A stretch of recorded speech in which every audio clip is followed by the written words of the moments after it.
구독자 랜선 상담. 윗어금니에 염증이 생겨서 뼈가 급격히 소실되고 고름도 나고 치아까지 흔들린다고 합니다. 뼈가 3mm 뿐이라면서 발치 진단 받았는데요. 신경치료하고 뼈 이식하면 살릴 수 있나요? 질문 중에서 이제 가장 중요한 포인트가 이 염증이라는 게 쉽게 이야기하면은 세균에 의해서 뼈가 녹다가 맨 바깥쪽에 딱딱한 뼈를 녹이면 바깥쪽에 있는 잇몸에서 여드름처럼 볼록하게 고름이 나오는 거고, 아니면 잇몸이 붓는 거예요. 잇몸이 부었다 이 소리는 요 안쪽에 있는 뼈는 굉장히 많이 이미 녹았다는 증거이기도 해요. 그런 상황에서 뼈가 그러면 왜 녹았느냐를 봐야 돼요.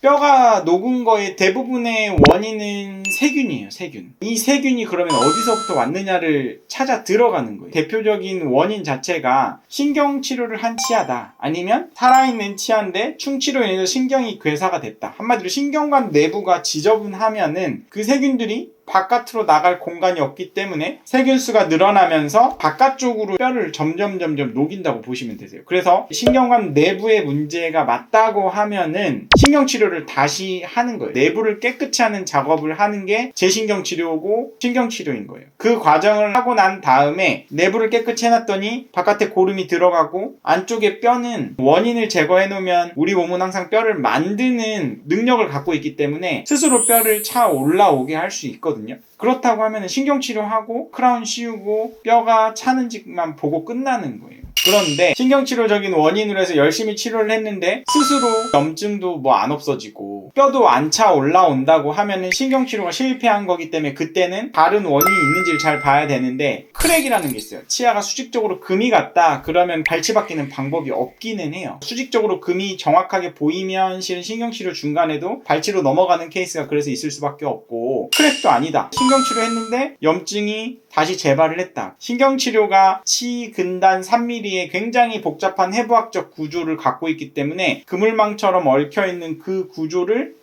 잘라내버리는 거예요. 뿌리끝 3mm를 잘라내고 거꾸로 틀어막는 작업을 하는 게 치근단 절제술, 치아 재식술 이런 수술적인 방법이고, 미세 현미경을 통해서 치료를 하면은 90% 이상은 살릴 수 있는 거예요. 여기서 또 한 가지 중요한 거는, 예를 들어서 잇몸병이 생겨가지고 위에서부터 뼈가 점점 올라가가지고 뼈 레벨 자체가, 뿌리 자체가 굉장히 짧아진 분들이 있어요. 당연히 잇몸 치료도 병행을 해서 치아의 흔들림 정도를 봐야 돼요. 발치 임플란트로 무조건 가는 게 아니고 살리는 술, 신경치료 가능한지, 잇몸치료가 필요한지, 이 두 가지를 해놓고 경과관찰을 하는 거예요. 근데 치아의 흔들림도 정상 범주로 돌아오고 뼈도 생긴다 그러면 발치하지 않고 조금 더 쓸 수 있게끔 끌고 가는 게 저는 맞다고 보고요. 이 4mm의 기준이 어떤 건지 엑스레이가 없기 때문에, 임상 사진이 없기 때문에 상부에 있는 4mm의 뼈가 잘 잡고 있고 이 뿌리 끝에 염증 뼈가 녹은 거라 그러면 이 뿌리 끝에 염증의 뼈가 생긴다고 하면은 훨씬 더 긴 뼈가 생길 거기 때문에 충분히 성공할 수 있을 거라고 생각을 하고, 아니면 치근단을 잡고 있는 그게 4mm라고 하면은 치주, 잇몸이 안 좋은 거기 때문에